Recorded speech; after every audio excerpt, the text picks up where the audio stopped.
Welcome to the 24th episode of the Head Kick KO podcast. Today we're going to be taking a look at UFC Fight Night Marvin Vettori versus Kevin Holland. So we're obviously going to be taking a look at the main event. Then after that we're going to be looking at some of the other big fights. Those fights being Sadiq Yusuf versus Arnold and Mackenzie Dern versus Nunes. And we are going to also discuss Mike Perry, but I'm not going to get too in-depth in that fight there. I'm just going to talk about Mike Perry and his career.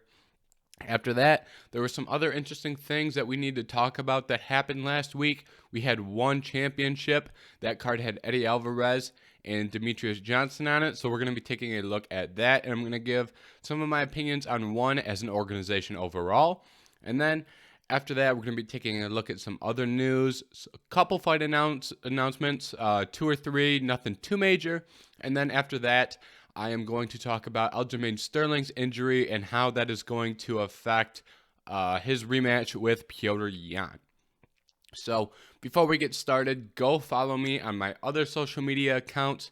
The big two are Twitter and TikTok. So Twitter, the @ is HeadKickKOPod, and TikTok, it is just HeadKickKO Podcast. So go follow me on those. You can ask me questions. DM me, do whatever you want. If you ask a question and it's a good enough question and I think it's something interesting to talk about, I'll talk about it on the podcast. If it's just something short, I'll answer it on Twitter. And I post a lot on both of those social medias. I do fight predictions on TikTok, and I address some major news things on TikTok. And on Twitter, it's more of a casual discussion on Twitter. So if you want to be more interactive, those are some ways you can do it. Twitter and TikTok are the big ones for that. So, Kevin Holland versus Marvin Vettori. Now, Marvin Vettori came in and implemented the game plan the same game plan as Derek Brunson, and he had a very impressive performance. He was able to take Kevin Holland down, and he was able to control position very well. I think he did better than Brunson did against Kevin Holland, because in this fight, Marvin Vettori was able to take Kevin Holland down, and Holland was being more active on the bottom in terms of reversing positions and trying to stand up. So we saw some improvements from Kevin Holland in that category just based off activity alone. But despite that activity, Marvin Vettori was still able to control this fight on the ground. And that's something that a lot of people predicted coming into this. It looked like I don't want to say a very similar matchup, because Derek Brunson is such a great wrestler, but so is Marvin Vettori. So we saw Vettori come in and just, I don't want to say manhandle, but control Kevin Holland on the ground. When Kevin had this fight standing, he looked very good, especially in the first round. He was able to keep it at a distance. He was hitting leg kicks. He landed some good punches throughout the entirety of the fight. He fought through some adversity. It looked like his eye was completely closed by the time the second round ended. So even though Vettori was very dominant, I think we saw improvements from Holland just based off his mindset and activity in there, which is something that is good to see, because I think he saw some of the criticisms that people had in his behavior in the Derek Brunson fight, which was only 3 weeks ago, and he kind of changed those actions and did what he could to improve. Obviously, when it's only 3 weeks, there's not much that you can do in terms of improving skill set. You can only really improve attitude when you're fighting on 3 weeks' notice.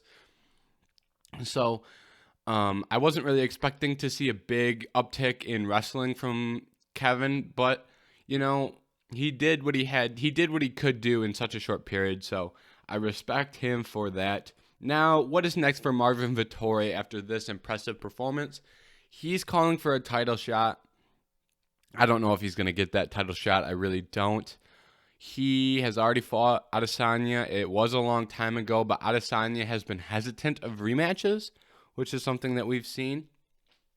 And if Izzy's going to give anyone a rematch, it's probably going to go to Robert Whittaker. If you look at the rankings, Rob has, since his loss to Izzy, Rob has beat Jared Cannonier and Darren Till, who are currently ranked 3 and 5. Darren Till is probably going to move down to 6. So we'll just say, for sake of argument, that Robert Whittaker has beat 3 and 6. And on top of that, he is fighting Kelvin Gastelum next week, who is currently ranked 8th. Meanwhile, since Vittori's last loss, he has only beat 2 ranked opponents, those opponents being Kevin Holland and Jack Hermansson. Now, no disrespect to Hermansson and Holland, but they're ranked 7 and 10. So I think at this point we need Vittori to get a win in the top 5, I think, before he can get that title shot. He only has 2 ranked wins, and Kevin Holland right now isn't looking like the best win, considering he's coming off 2 losses to Brunson and Vittori. He doesn't have a win against another ranked fighter at 185, and it's looking like he's going to move down to 170 more than likely. So right now, I think Vittori needs to get another win in the top 5, and I think he should be given someone of high ranking because he has looked good, and I think he deserves a highly ranked opponent. I just don't think it's time yet for him to get that championship match. First and foremost, obviously, if Robert Whittaker wins, I can pretty confidently say he'll get that fight, and I think most people will agree with me on that. And if Robert Whittaker loses on Saturday to Kelvin Gastelum, there will be a real argument that Vittori can get that title shot. There will be a far more of an argument then. But like I said, if Whittaker wins, it's going to be pretty much wrap it up. He's getting the title shot. The fans thought he deserved the title shot after he beat Cannonier. So adding on another win, I mean, the UFC would be pretty hard-pressed to make that matchup. But like I said, if Whittaker loses, Vittori's going to have a shot. I think it'll be an outside shot, but he may be able to squeak in there. We can go more in depth about that next week.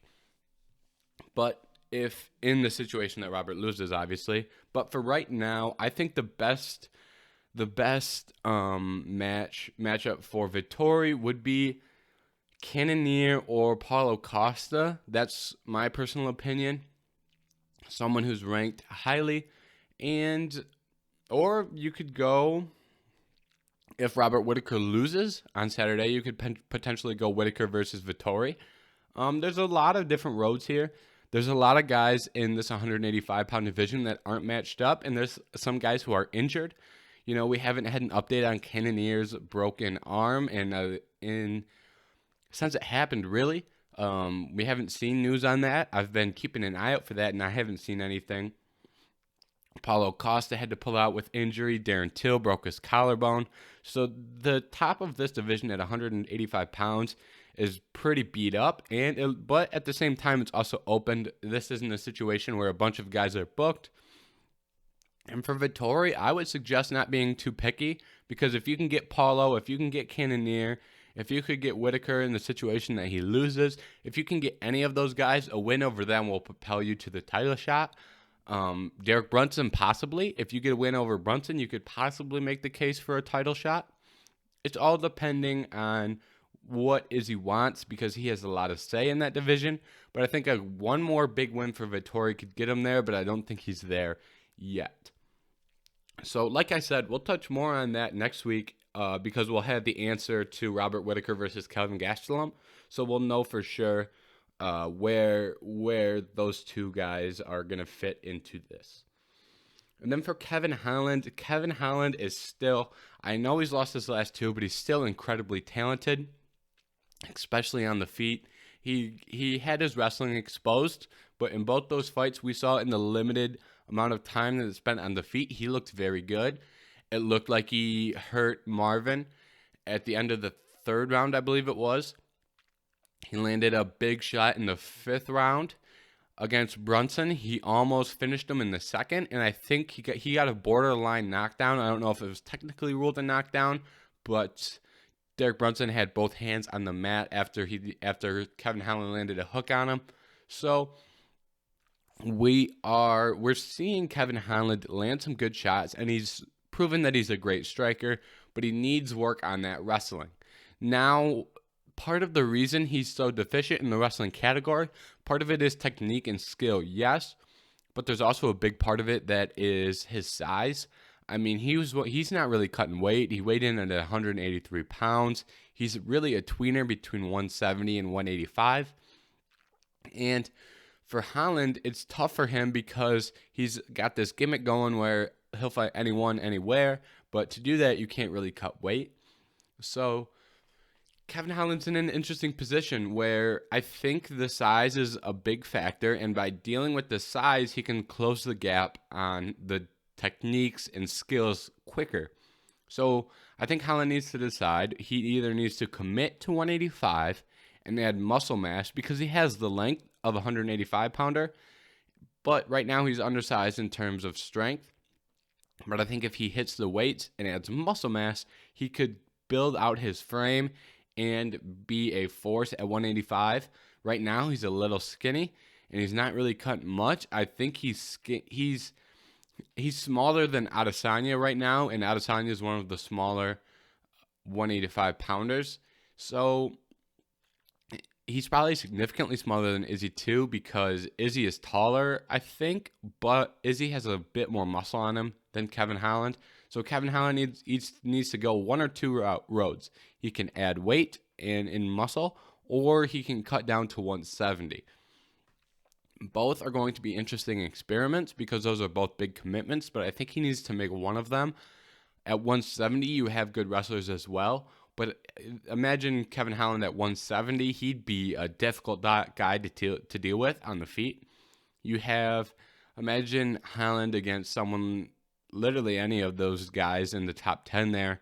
Kevin Holland would present a bunch of struggles for Usman on the feet when it is on the feet. And if he can work out some wrestling, he could be a problem for a lot of those guys. He'd be a problem for Colby on the feet with that, like I said, with that range.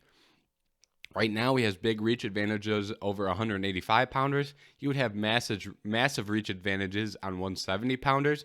So, but like I said, the wrestling deficit would still be there. So I'm not saying he could go out there and he could beat all these top 5 guys at 170. But what I am saying is that on the feet, he would give them all challenges.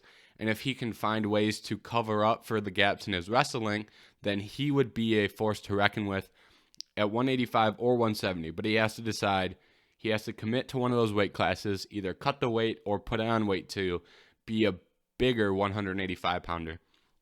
Kevin Holland is never going to have to get to the point at 185 where he's big like Paulo Costa and has to cut from 215 to, 185.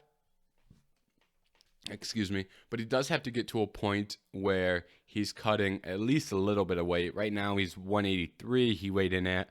If he can get to 190, 195, he's not really cutting that much weight, and his frame would be built out a lot more. So that's just something for Kevin that he's going to have to decide on, and when he does decide, I'm sure we'll hear about it, and we will be seeing Kevin Holland sooner rather than later. And then in the co-main, we had Arnold Allen versus Sadiq Yusuf. Now, I was surprised they made this matchup because these are two of the top 145-pound prospects in the UFC. So we are putting two prospects against each other, and Arnold Allen comes out on top. And it was a very impressive performance by Arnold. Both guys look good. I think both guys proved why they're top prospects. But Arnold Allen proved that he came in with a better game plan and performed better. Even though Yusuf looked good, Arnold Allen did look a little bit better. And I think these guys are going to be mainstays in the top 15 for that 145-pound division, and they could both climb up to be top 10 guys. Allen is a top 10 guy and is probably going to get a big opportunity here soon. So we're going to have to wait and see for that. But I think we're going to be seeing these guys in the 145-pound division for a long time. They're both relatively young. And for Arnold Allen, this 145-pound division is interesting because Allen, we have to decide what is next for Allen. Jeremy Stephens is fighting at 155 next. He is taking on Drakkar Klose. So looking at other guys in the top 8 for Arnold Allen, because I want to see him move up in the rankings, and I think most people would agree with me on that. So you have Josh Emmett would be an interesting matchup, and Kelvin Kattar is the matchup that many people have been calling for, which I think is the right matchup. I think Kelvin Kattar versus Arnold Allen is the best possible matchup for both of those guys. However, Kelvin is still going through concussion protocol, so we are going to have to wait if we want to see that, and it's unclear when Kelvin is going to return. So I don't think we should make Allen sit around and wait for Kelvin Kattar to get healthy. I think we do need to get him a match depending on how soon he wants to fight. I think Josh Emmett would be an interesting match. Right now we have Dan Ige versus the Korean Zombie booked, and you have Yair, who is currently suspended, but I think he's coming off his suspension relatively soon.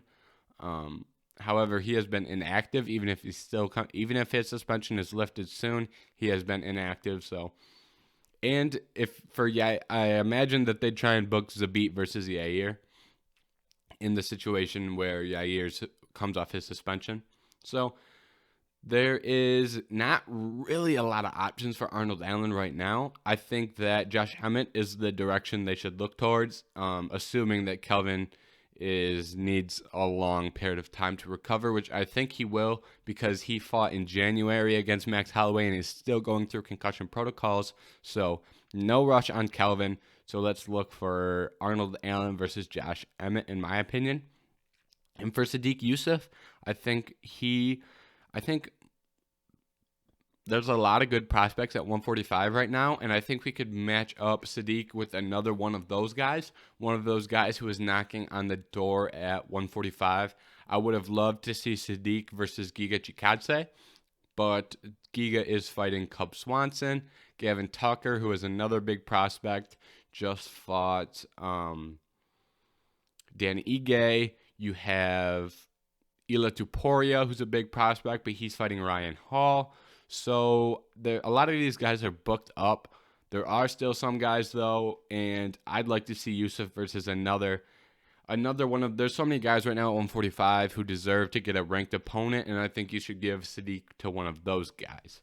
So that's just my opinion on that. And really, as long as it's someone who's outside of the top 15 who is deserving of a ranked opponent, I think that's the best direction for Sadiq. And then the last big fight, an important fight that we had, I don't want to say important, but the last newsworthy fight was Mackenzie Dern versus Nina Nunes. Now, Mackenzie Dern is constantly improving. She got a big opportunity here against Nina Nunes, who is the 5th ranked fighter at 115, and she looked impressive.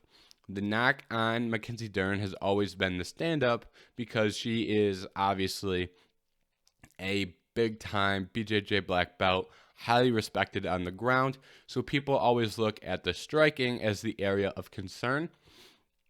Now, Nina is an incredible striker. She has very diverse strikes, and Mackenzie Dern was able to close the distance and pressure Nina back, which really took away a lot of the striking that Nina has. She didn't let her get in open space to be creative, and she put a lot of pressure on her, and she threw some big shots, which forced Nina to get on the back of the cage, and eventually allowed Mackenzie to get a takedown. And then once she got to takedown, it was pretty much over. The thing that I like about Mackenzie Dern grappling is she never rushes anything. She always takes it slow. She never risks position. I shouldn't say she never risks position. She advances submissions in a way that makes it hard to change positions for the opponent. She's always very conservative in that ground, but still advances those submissions forward. When she's chasing that submission on Nina, that armbar that she eventually got, there was never a time where you were like,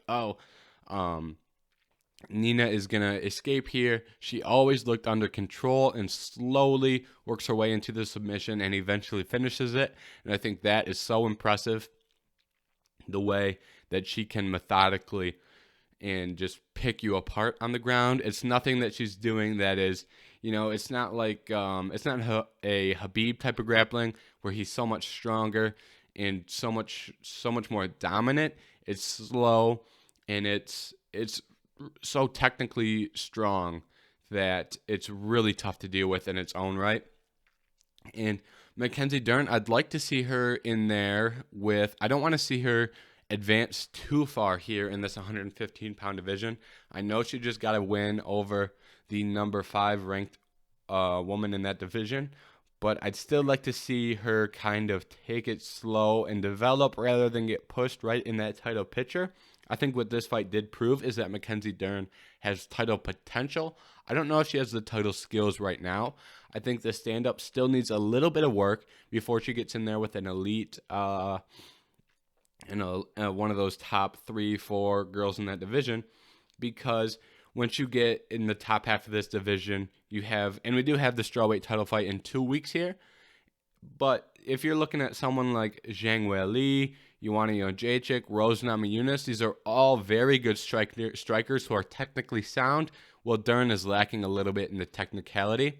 She looks more like a brawler at this point, she kind of threw some wild shots, very tough on the feet, but she is making improvements. The striking is not as big of an issue as it was 2 years ago. She's made leaps and bounds in the striking department. That's why I say we don't throw her in there right now with one of those top 3, I'd say, with in between Zhang, Rose, and Joanna, because they're so technically strong striking. They're elite level strikers. Dern is not at that level yet, and if she does get to that level, she will be the champ for a long time. So give her some time to close the gap in that striking department. Don't throw her in there right away against one of those fighters. So who should she fight? Right now, she beat number 5, Nina Nunes. I think an interesting matchup would be Tatiana Suarez. She's an elite wrestler, when Dern is an elite BJJ artist. So we would have a little bit of a throwback BJJ versus wrestling. But a lot of times those fights end up taking place on the feet. So that would be very interesting to see. And but that's the main fight I think I'd like to see is Tatiana versus Mackenzie Dern. That'd be interesting. And Tatiana, we don't really know when she's returning. We've heard rumors that she wants to return. So if she is returning soon, I think Dern is the right fight. Outside, assuming Suarez isn't returning quite yet, you can go several different directions. Right now, I'd like to see Carla Esparza versus Mackenzie Dern. I think that would be a fun fight.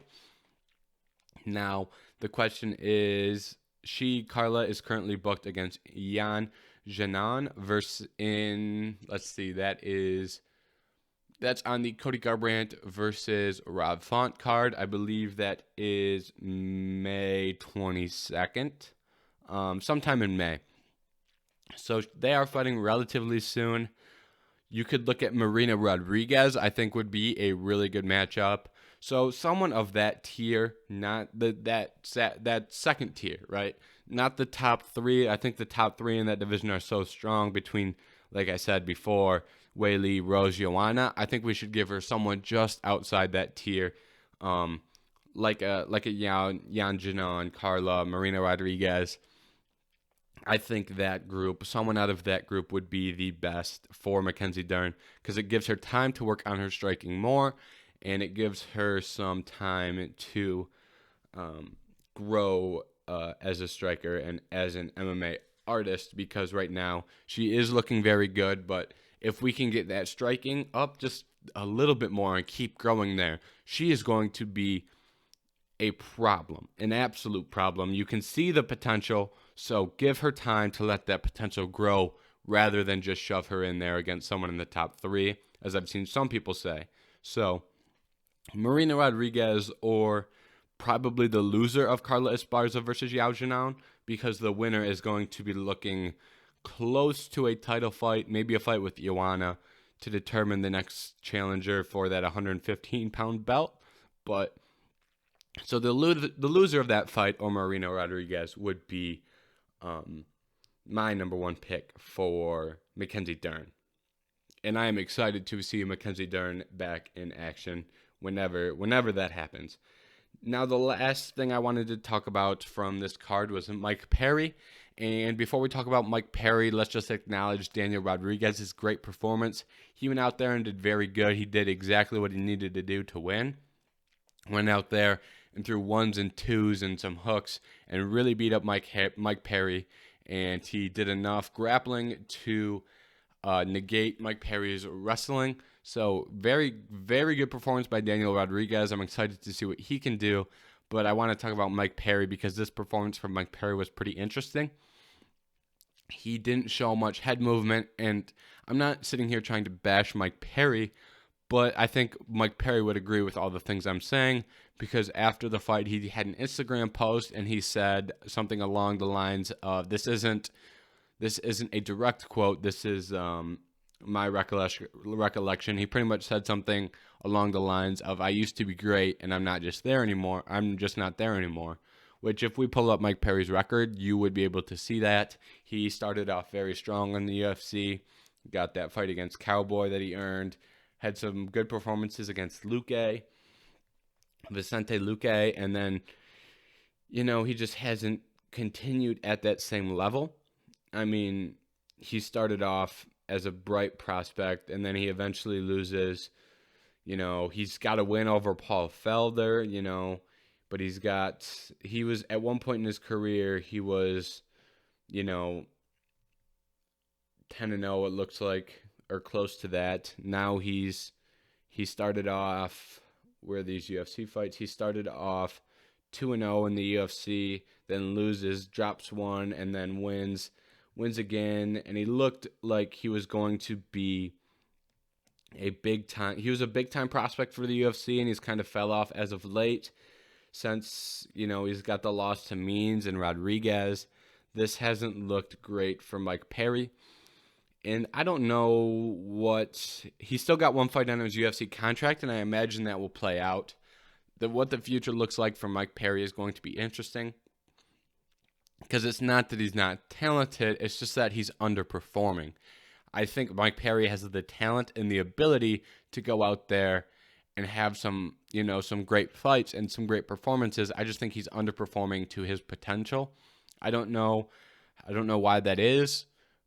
It's really, when someone is underperforming to their ability, as someone watching from the outside, it's really impossible to tell because you don't know what's going on in their life.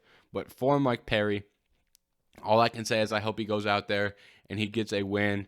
And I'm not necessarily the biggest fan of Mike Perry, but he has put himself out there and talked a lot about his family and his emotions as of late. So for someone who has done that, I'd like to see him get a win, and then hopefully the UFC gives him a contract extension, and hopefully he can start turning things around. That is the last thing that I wanted to talk about from UFC Fight Night, Holland versus Vittori. So now we're going to move into the other section that we do, which is other news, but that's going to start off with ONE FC. Now, if you didn't watch ONE FC, this was on TNT, free on TNT. The ONE FC is going to grow. It's going to become much more popular because as long as you're doing free cards on TNT, it was on at 10 o'clock Eastern time. That's the time zone I'm in. So if you put cards on at 10 Eastern time on a Wednesday with Demetrius Johnson and Eddie Alvarez, you're going to have a big fan base watching that. UFC hardcores are going to watch that, and obviously the big MMA hardcores are going to watch ONE FC regardless. But you're going to get more of the audience that is just UFC fans, and you're going to be introducing them to your product. Now, this went good and bad for ONE FC. In the main event, we had Demetrius Johnson versus why is the other guy's name slipping my mind? My apologies here. Just a second. Demetrius Johnson, and I typed in ONE FC, and the first thing that came up was, is ONE FC better than the UFC? So let's not blow this out of proportion here, Google. So, all right. Adriano Moraes. Thank you.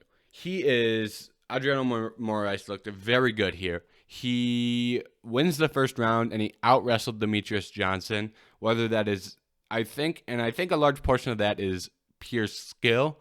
I don't think that DJ has slowed down or looked worse. Maybe a little bit, but not enough to, kind of ignore the skill gap. Adriano Moraes is a absolutely talented fighter. He trains out of ATT.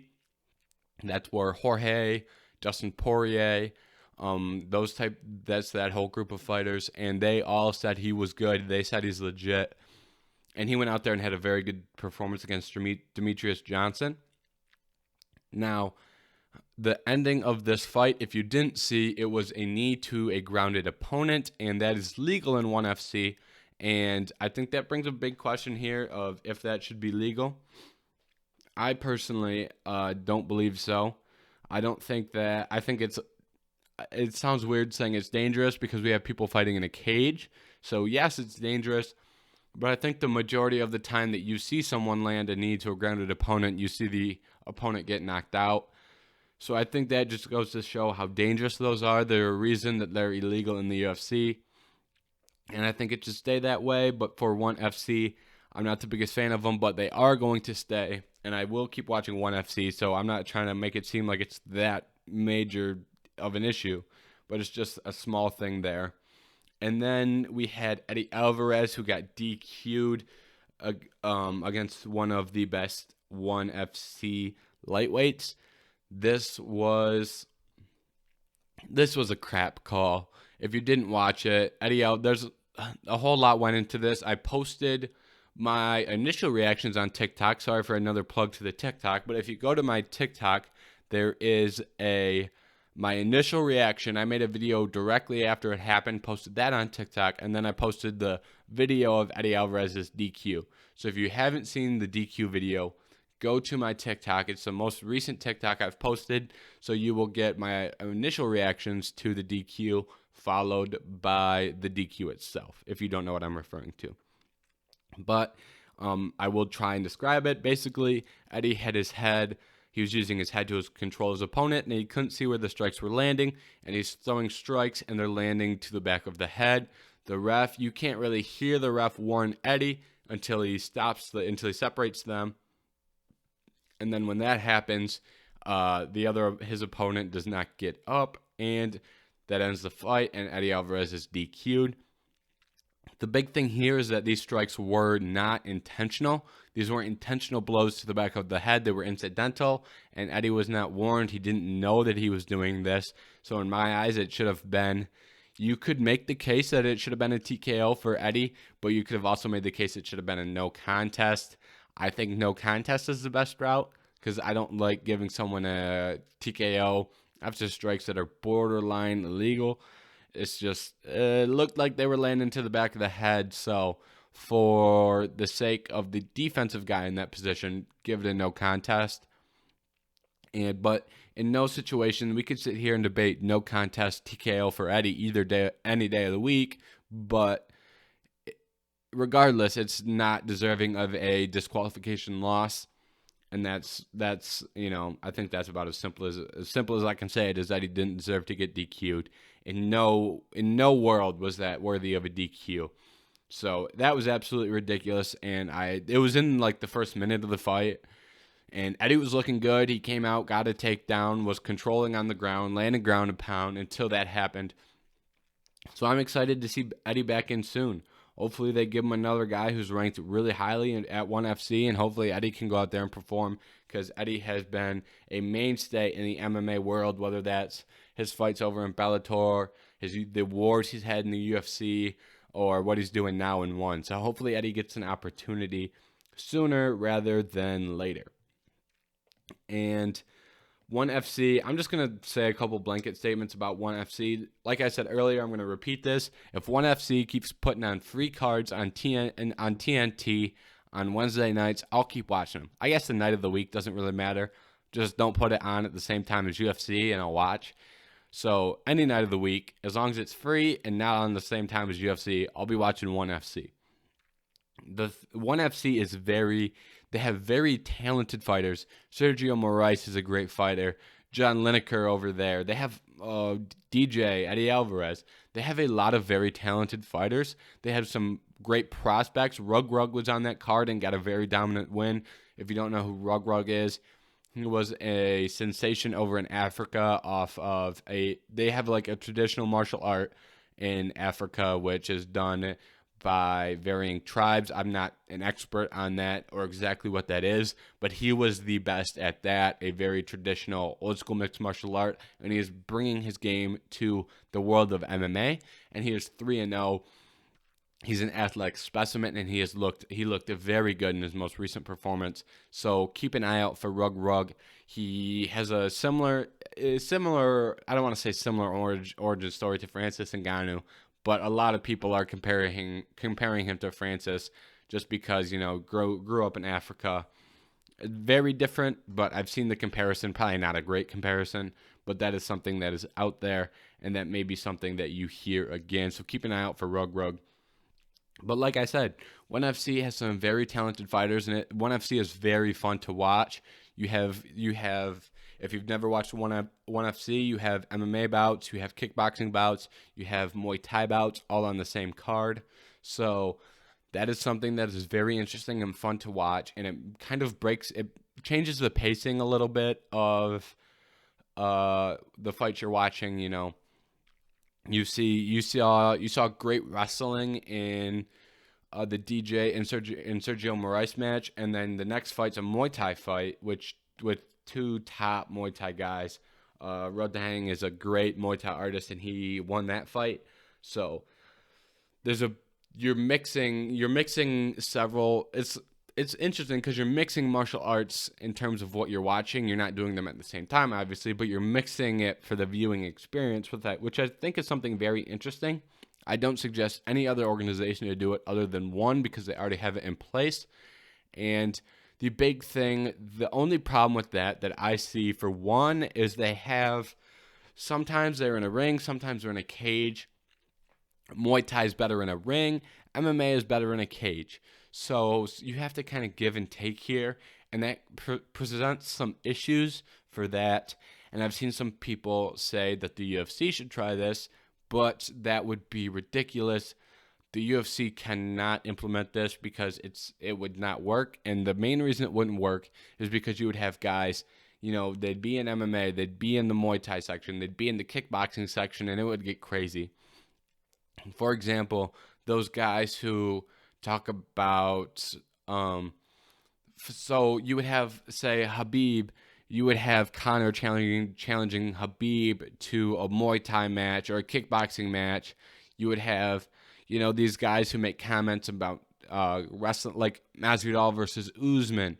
Masvidal always talks about how Usman, it's the same things you see with strikers criticizing wrestlers. You would see those same strikers who criticize wrestlers. You would see them calling out those wrestlers to Muay Thai matches and kickboxing matches, and it would just get silly.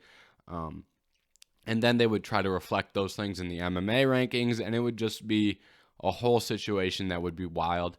Imagine if Masvidal and Usman, imagine if they were fighting in 2 weeks, and it would be in Muay Thai or kickboxing. Because I imagine that if we tried doing that in the UFC, we would see guys like Masvidal would probably be a big one. Nate Diaz would probably be a big one. Those types of guys like that would try and get in Muay Thai matches with wrestlers.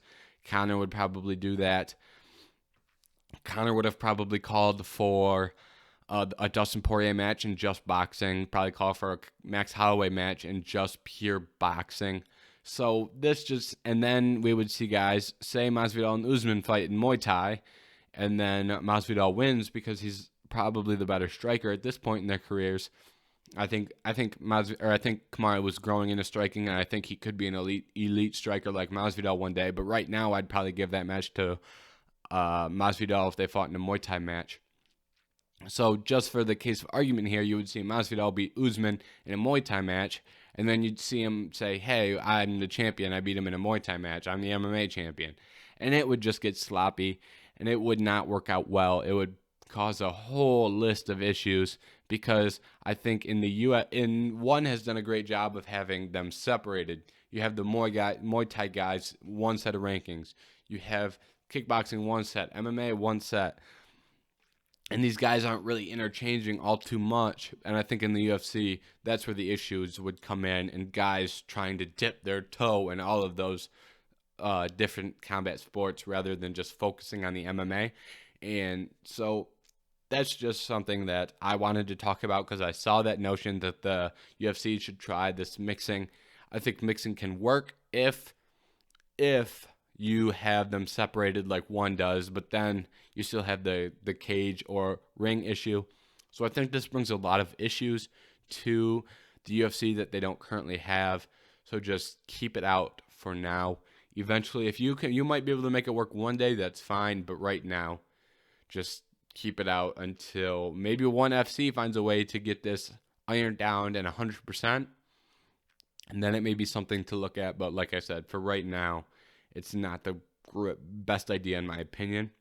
And the other two things that I want to bring up here for ONE FC that I didn't see people talking about is the hydration testing and the performance enhancing drug policies. These are two things that I think are holding ONE back from being a almost, I don't want to say legitimate organization, but viewed as a legitimate organization by the American fan base, because America is so anti-PED in comparison to other places of the world.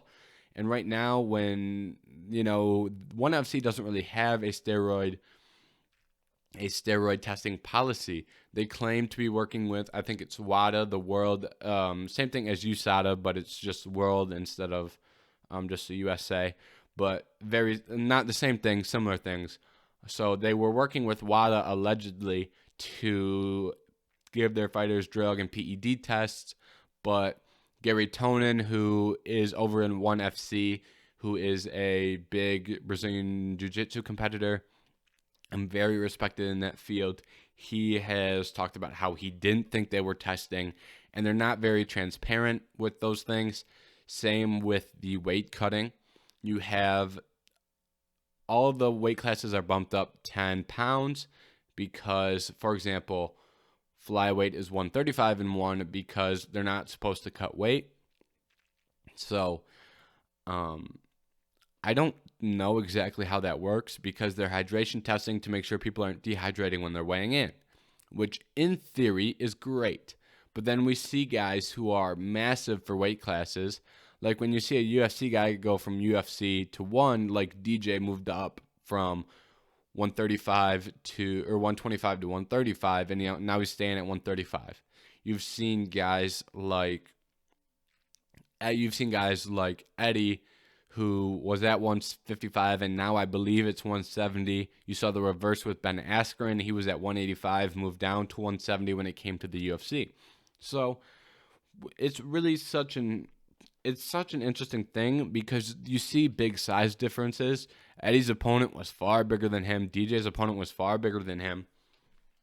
And I think those guys are like, Maurice has made 125 before, but how much is he cutting to get to 135? Hydration tests aren't the most complex thing to skew. I have taken hydration tests in the past for wrestling, and there, if you wanted to, it's relatively simple on how you cheat those. I mean, they're from the experience that I've seen with those, is it's nothing that is too crazy, and ONE hasn't really proven to be a reputable organization, as they, like I just said about the drug testing, they've been very non-transparent with these things, which I think raises issues to the American fan base that maybe other places of the world are willing to overlook, but a lot of American fans and UK fans really look down on those ideas of PEDs and this whole weight cutting thing, which in theory, if ONE FC has this weight cutting system that works, that's great. But the problem is I'm not sure if it's working. And a lot of people I saw many people questioning the legitimacy of their hydration testing policies. And the problem is, if you ask ONE FC about that, you're not going to get a clear answer. You probably leave more confused. And I'm saying that because I have looked into this. I've looked into both the steroid and PED testings and the hydration tests, and they're not easy to figure out what exactly is going on, and that's not because I was half not paying attention reading articles. There's been quotes from fighters in one that don't understand fully how it works. So I think this is something that if ONE FC is very reputable in terms of skill, they have a lot of talented guys, and if they can flush out some of these other things, ONE FC is going to be looking very good. Right now, they've done well, and I'm not a big fan of ONE FC, and for many reasons, like I just said, but if ONE FC can kind of iron out these couple issues and combining that with the talent that they have, I think they have more talented fighters than Bellator. They're certainly deeper than Bellator. The top tier guys at Bellator, like Pitbull and Lima and Bader, these guys may be better than the guys at ONE. ONE is the best, or better in terms of the lighter weight classes. Their flyweight, their bantamweight are great. Bellator is probably better in the 170, 185, and light heavyweight category. So, but ONE is definitely deeper. Just if you look at the top 5 at Bellator, you get down to 5. Like Fedor is the number 5 ranked guy in the Bellator heavyweight division. So I think ONE is better in that sense in terms of depth. ONE is better in depth, and they have a couple of top tier fighters at the top. They don't have as many as Bellator does. And I'd be interested to see Bellator and ONE cross promotion. We've had a lot of talk about cross promotion. Pitbull has talked about cross promotion a lot. I don't think the UFC is going to cross promote, but I think if ONE and Bellator cross promote, that'd be very good for both companies. As long as it's good for both companies, as long as they both have bright spots. Say you put the champions up against each other from Bellator and ONE, as long as they each, as long as ONE doesn't win every single match or something like that, which I don't think would happen.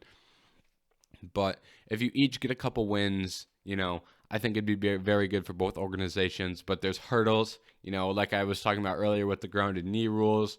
The weight classes are a tad different. There'd be issues you'd have to iron out, but I think it could be very beneficial for both organizations. And I think you would have to see cross-promotion between ONE and Bellator before you see cross-promotion between the UFC and another organization. I don't think the UFC is going to be the first organization to cross-promote, is what I'm saying. And we have seen ONE and Rizin cross-promote, so I don't think that is... I don't think that... I'm not saying that cross-promotion hasn't happened before. That's not what I was trying to say there earlier. It has happened, but I don't think Rizin is quite as good as ONE or Bellator. So ONE and Rizin cross-promotion isn't going to get you as much notoriety as a ONE and Bellator would in terms of getting the UFC into cross-promotion. And I doubt that it'd be a struggle to get the UFC to cross promote when you have a perception. This has been pretty long-winded on ONE here, huh? But when you have a perception of the UFC as being the best organization in combat sports, if you allow for the cross promotion to happen, and then the UFC gets, the UFC is risking so much when they're not really getting much back. Because this wouldn't have a big casual appeal. Imagine if you walked up to a casual and said, "Hey, you know who Sergio Moraes is?" They'd say, "Huh?" So, and that's not even. You'd have to be a hardcore MMA fan. There's hardcore UFC fans who don't know anything about ONE and don't care about Bellator.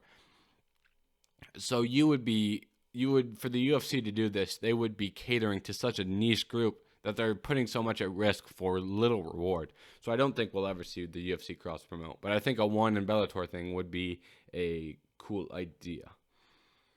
So the other news outside of ONE FC is the Aljamain Sterling injury. Now, I've seen a lot of people want to hate on Aljo, okay? A lot of people think he is ducking a rematch with Petr Yan. Now, I'm just going to lay the case of what is happening here. We have Aljamain Sterling, who has to get a fusion in his neck and an artificial disc replacement. He's going to be out until at least October. October is the date that he wants to return. So, and he's not getting the surgery to run from Jan. His next fight is going to be against Petr Yan regardless. If he gets surgery, if he doesn't get surgery, he's going to be fighting Petr Yan next. Okay, regardless. So I don't know where this narrative is coming from that he's trying to run from Yan because he's getting surgery. He's fighting Yan next regardless. Absolutely regardless, he's fighting Yan next. Is he pushing the timetable for this fight? Yes. Is it for an illogical reason? No. Getting surgery, taking the commitment to get surgery, that'd just be silly. That would be so silly to get a surgery just to avoid a fight, especially in the situation when you're going to fight that person. This isn't like Petr Yan's another contender and Aljamain Sterling is just another contender where we can just move on if we don't see that fight. We have to see this fight. So is Aljamain going to put himself in a situation where he has to get surgery, and that would probably affect his cardio, which we saw was one of the biggest issues in the first fight was cardio. And if Aljo goes and gets surgery and say he's got to be, rested up in bed for 3 weeks, he's going to be putting himself in a major setback for cardio. So, he's got to get surgery. He's got to get surgery. He's not getting surgery to try and duck and dodge. And if anything, it's putting himself in a worse position. I don't want to say worse position to get surgery, but if he wasn't injured and he was getting surgery, he'd be putting himself in a worse position. Since he's actually injured and he needs the surgery, this is the best thing he can do for himself. And a lot of people are just not believing the fact that he's injured. Why would someone who is not injured get surgery? It just doesn't make sense. It doesn't make sense at all. So can you criticize Aljo for the things he's done and how he won the belt and those things? Yes. Okay, you can criticize him for that. Can you criticize an injured fighter for getting surgery? No, that just doesn't make sense. And people are saying, oh, if he can't fight until October because he's getting surgery, he should be stripped. That doesn't make sense either, because if a champion wins the belt, and when did he win that? He won it in April? Or did he win it? He won it in March or April. And he's fighting again that same year. If every single champion who took extended time off had their belt stripped, you would have saw Stipe get the belt stripped before the DC trilogy. You would have saw Wei Li get the belt stripped because she hasn't fought in over a year. She's fighting in 2 weeks, and she fought over a year ago now. We're not seeing other champions get stripped for having to deal with injuries. So just because of the way Aljo won the belt, he won the belt via disqualification. That doesn't mean he should get treated differently than every other UFC fighter. And Petr Yan won the belt in last year. Petr Yan won the belt in the summer. It was either June or July. Last summer he won the belt, and then he was scheduled to fight Aljo in December, and he pulled out of that fight, and they pushed it back to March. So we've seen Petr Yan did this to Aljo. So this isn't a situation where Aljo is, doing something completely unreasonable. Yan was never injured and had to push back the first fight. And now Aljo is injured, so he's pushing back the second fight. This is something that is completely normal in the fight business, and it's something that happens all the time. Just because you don't like Aljamain Sterling because you think he faked how he won the belt, or for whatever reason, that doesn't mean, just because you don't like him, doesn't mean he should get treated differently than another champion would or another fighter would. And in all fairness to Aljamain Sterling, he has been on the bad end of the UFC. The UFC tried to screw Aljo over in terms of having him fight Corey Sandhagen when he probably already earned a title shot before that. He didn't really need to take that Sandhagen match to earn a title shot, but he said, you know what, let me beat Sandhagen. He had to go to 1,000% to get that title shot, He wasn't gifted anything. He said, "Let me go out there and cement my case for a title shot by beating Corey Sandhagen, who we've seen Corey in his last 2 fights has had great performances against the likes of Marlon Moraes and Frankie Edgar." So, in hindsight, that win has aged very well. And since then, they booked Corey against Marlon Moraes, and they tried getting that fight. They tried getting Cody Garbrandt versus Petr Yan. That card was, Cody Garbrandt's return was higher up on the card than Sandhagen and Aljo.